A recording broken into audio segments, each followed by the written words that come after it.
Every single day, people take unwanted or unused items to thrift and antique stores across the country. But as the saying goes, one man's trash is another man's treasure, and we're here to prove it. Identify valuable things before you throw them away. Join us as we show and tell of treasures found and sold by a full-time reseller with the hopes of helping you find some treasures of your own. Welcome to the What's Sold podcast. Welcome back to the What's Sold podcast. My name is Brandon. I am here with my good friend, Matt. Okay. All right. So the first is from our super fan, Yvette. Said, I had a small brooch, smaller than an inch big. So it's small. She sent a little picture. It's this beautiful like brooch with like purple stuff and gems on it. I don't know. Matt would probably know. Purple stuff. That's a technical term. I reached out and found out that it has real stones, several rubies on it. And I saw sold items for it around $300. I sold it for $237. When I thought February was going to be, that can happen. I mean, just look at the weather. You know, I thought the weather would be a certain way. It's a completely different way. So that's what it seems like. It's like that everywhere right now. You can't trust the seasons. But I have a handful of cool things. I try to pull stuff that's a little bit different in different categories. And the first thing is this really old, and actually says, I thought maybe there was a date on it, but I guess not. But this would be late 1800s, early 1900s. It is a straight razor, a razor that a man would use to shave. I think you're muted, actually, still. But it says... it's a Sweeney Todd razor. Sorry, I was muting myself. It says Keen Cutter, which is the brand, K-E-E-N, Keen Cutter, and Cutter with a K. This is the CG or G Simmons, something like that. But it was made in Germany. It has a plastic type of a handle that is colored and has a little scene, a little image of a deer in the woods on the handle.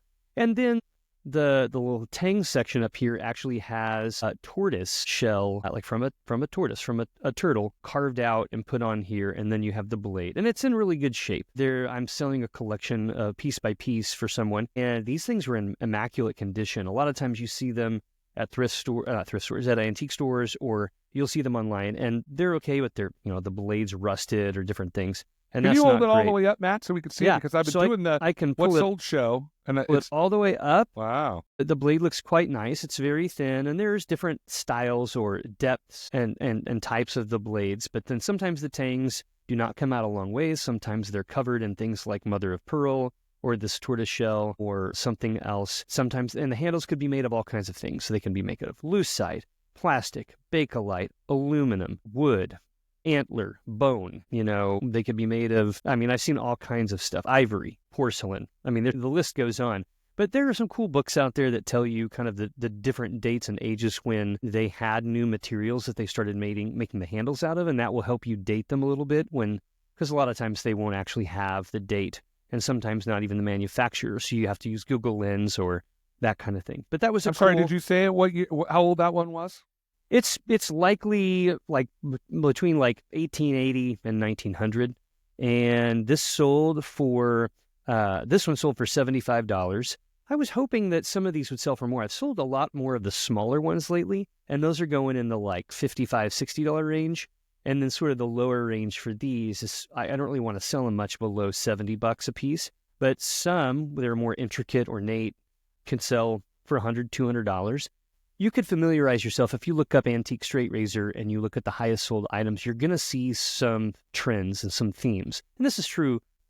Okay, another thing that I sold was a pocket watch chain and fob, which I sell these pretty regularly. But this particular one is interesting because it's the actual chain is wider, almost like the chain of like a bracelet. It's flat and wider, and it comes down to a very large kind of ring, and then it's holding a second little part, which would be considered the fob part, with the little part that you would connect then to a pocket watch or a set of keys or whatever it is that you're wanting this for. This sold, it's gold filled, which means it has a small amount of gold on the outside of it, very thin layer. The inside is just probably primarily copper or brass. But this sold for $110, and it's just this old chain.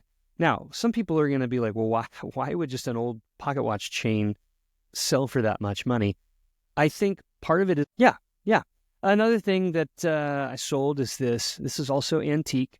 Probably it's a Victorian era. I'm trying to hold it up so that you can kind of see. But this is essentially a cameo brooch. So it's slightly pink. It's carved out of shell, and it has a fairly wide bezel and setting around it. It has a little pin on the back. You could pin it on your dress or scarf or whatever. And it's made out of 10 karat gold, solid gold. So this sold for $160. Now, if I were to remove the coral and just weigh the metal, it probably weighs somewhere in the range to where the gold price would probably be worth about $110 to $120. So it sold for $30, $40 more than the gold content. I think that that's okay, because among antique jewelry, there are definitely collectors for cameos, but I tend to find that cameos seem to sell less than you would think they would based on their age and stuff. Part of it is because wearing coral carved cameos is not really something people do anymore. Like, that's not a thing. And people don't really wear brooches a whole lot as much anymore either, like just pins on their shirt. That's not, people are more likely to wear women earrings, necklaces, rings, bracelets. So this has kind of gone out of fashion a little bit. So again, I didn't pay anything for this, but I would pay $60, $75 for something like this if I saw it out, knowing that I could sell it for twice as much, because I know I could sell it pretty quickly because it's got gold content. Speaking of gold content, the next thing I sold is just a little women's wristwatch, probably from around the 1960s, 1970s.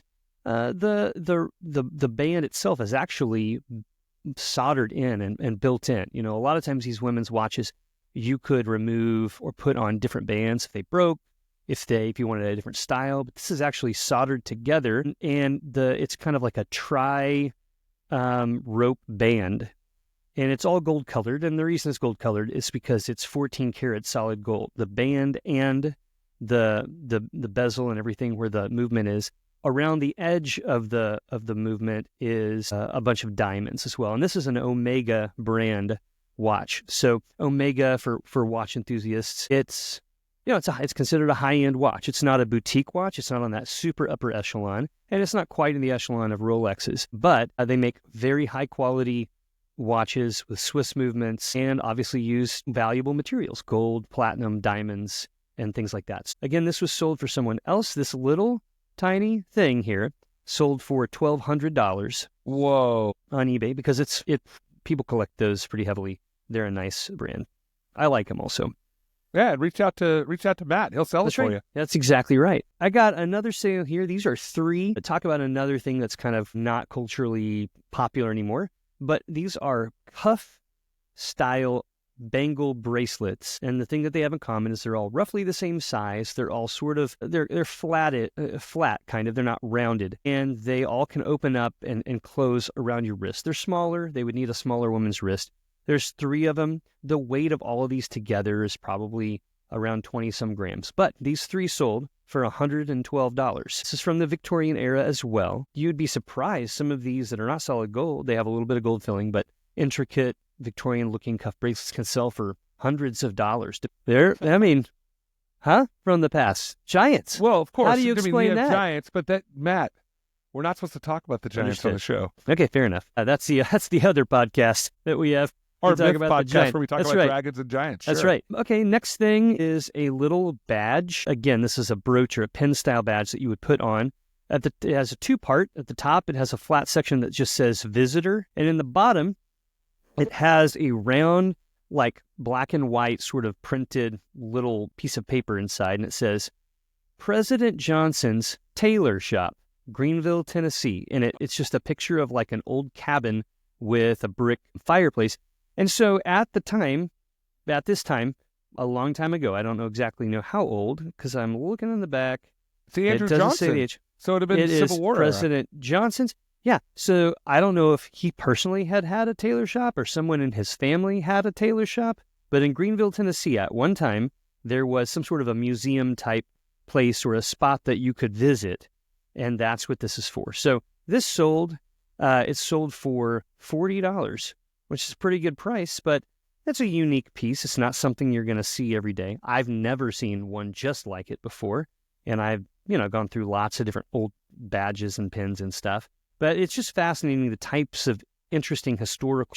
Again, this is a pin, a lot of jewelry, so lots of jewelry, lots of small items.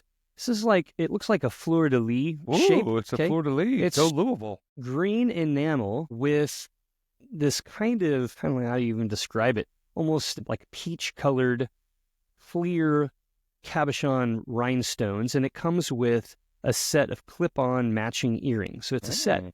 This sold for $180, this set. It's costume jewelry, but the reason that it was so valuable, it's by a brand called Trifari, and you would actually call it Crown Trifari, because of the logo. There's a crown on the top of the T, and they're older, don't know that that was a historical, but then there are also people who collect it simply because it's a historical symbol. And it's the same with the fleur-de-lis. People will collect it because it's an older symbol or it has a particular origin that they care about. Last thing I'll show is, I was happy with the sale. This is a wristwatch, and it's in the case. Oh, it's pretty. It's what you would call a chronograph wristwatch because it has multiple buttons and it allows you to use it like a stopwatch, start and stop. It has multiple different types of, I don't know, the word is escaping me, but different subsets of activities that it can do, things that you can have it do. It's got like little miniature clocks. It's got, yeah, exactly. And so it's in really, really good condition. It's antique, and it's also, I believe, I'm trying to remember if this one, it's gold. It's gold. It's like rolled gold. It's not solid gold, but it has quite a bit of gold content on it because it's quite heavy. But it's in immaculate condition. This thing sold for $1,300. Whoa! Because it is fairly unique and rare. The movement inside operates very well. It's very clean. It has a new band on it, and it's collectible. It's a brand called Gerard Perregaux. And it's beautiful. Yeah, it is very pretty. I don't personally wear watches much, and when I do, I don't typically wear chronographs because I don't have a reason to need to use all of those functions. But just to know, chronograph watches, and if you don't know what that is, just look up chronograph watch and you'll see the theme. Typically, they have the same little dial or crown on the side of a regular wristwatch, but they'll usually have at least one button above and below that on the right side, where you can start and stop or set things to do different functions. It was really cool sale. I think I paid somewhere in the range of $700 to $800, so I made $400 some in profit. Where did you get